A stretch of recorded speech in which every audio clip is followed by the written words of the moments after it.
রাত গভীর, চারিদিকে শুধু শ্মশানের নীরবতা আর পোড়া কাঠের গন্ধ। গ্রামের 3 জেলে বন্ধু রহিম, কুদ্দুস আর ফেজলু, তারা নদীর ধারে বসে বিড়ি খাচ্ছিল।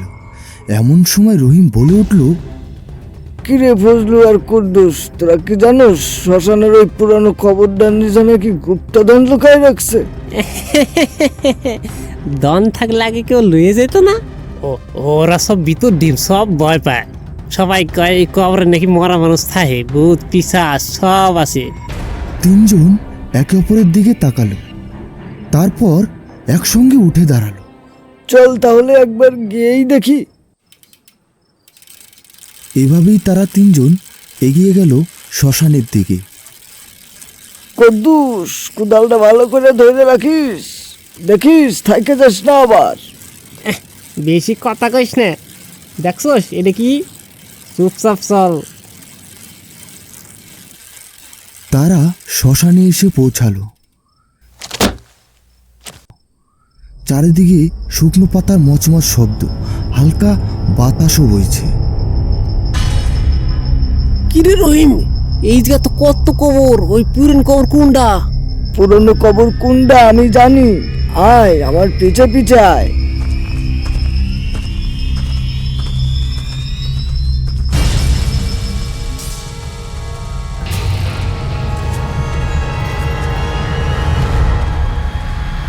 এভাবেই তারা 3 জন পুরনো কবরের সামনে এসে দাঁড়ালো। কবরের গায়ে আঁকিবাঁকি কিছু চিত্র আঁকা। কুদ্দুস তার আশেপাশে ভয়ে ভয়ে তাকিয়ে দেখল, তার আশেপাশে পড়ে আছে কিছু নরকরটি, আর তার ভেতর কি যেন কিলবিল করে নড়ছে। এ দেখে কুদ্দুস কাচুমাচু মুখ করে ফজলুর দিকে গা ঘেঁষে দাঁড়ালো। এ রহিম ভাই, বাড়ি চল, আমার কিন্তু বড্ড ভয় লাগতেছে। বুস, দে কোদালটা এবার দে দেখিনি। এমন সময় রহিমের হাতে ধরা কোদালটা নেমে পড়ল কবরের সামনে। খুঁড়তে খুঁড়তে ঝম করে একটা শব্দ হতেই তাদের 3 জনের মুখে হাসি ফুটে উঠল। তারা মাটি সরিয়ে দেখতে পেল একটা পুরানো লোহার বাক্স।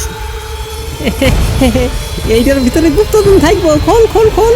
বাক্সটি খোলার পর তারা আতঙ্কে চিৎকার করে পিছিয়ে গেল। ভেতরে একটি কাটা হাত, হাতে পোকা কিলবিল করছে। এমন সময় হাতটি যেন একটু নড়ে উঠল। দুস শালা, এটা তো মরা মানুষ রাত। রহিম সেই হাতটি ধরে কবরের বাইরে ছুঁড়ে ফেলে দিল। একটা গভীর ফিসফিস আওয়াজ পুরো শ্মশান চত্বর জুড়ে বইতে লাগলো। ঠিক তখনই একটা ছায়ামূর্তি তাদের সামনে এসে দাঁড়ালো। ছায়ামূর্তির চোখ দুটি লাল, শরীর পচা রক্তে ভেজা। সে ফজলুর দিকে তাকিয়ে তার হাতটি তুলে ফেলল।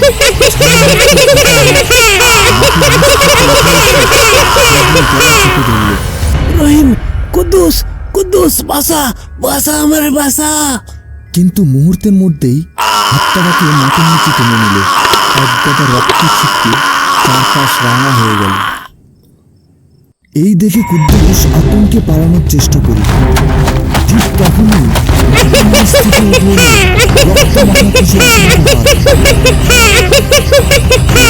রক্তমাখা হাতগুলি কুদ্দুসকে আমাদের বাসা, আমার বাসা কুদ্দুস।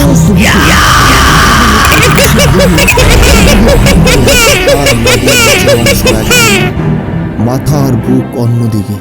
শ্মশানের মাটির উপর যেন রক্তের বন্যা বয়ে গেল। তখনই রহিম দৌড়ে পালাতে লাগলো। চিৎকার করে বলতে লাগলো,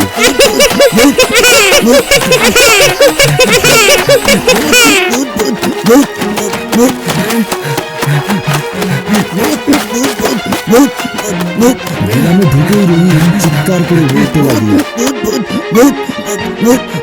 মাইরে ফেলেছে, সবাইকে মাইরে ফেলেছে। গ্রামের লোকজন তাকিয়ে দেখল, কিন্তু তখনই ফটিক করে রহিমের দিকে ভালো করে তাকিয়ে বলে উঠল, তোরা সব পালা, এটা মানুষ না, পালা পালা। লোকেরা রহিম চায়ের দোকানে থাকা আয়নায় তাকিয়ে দেখল তার 2 চোখ গর্তে ঢুকে গেছে। ঠোঁট চিরে ধারালো দাঁতগুলি বাইরে বেরিয়ে আছে। সে এখন আর মানুষ না, সে এখন শ্মশানেরই এক অংশ হয়ে গেছে। আর সেই মুহূর্তে দূর থেকে ভেসে এলো এক ভয়ানক কণ্ঠস্বর।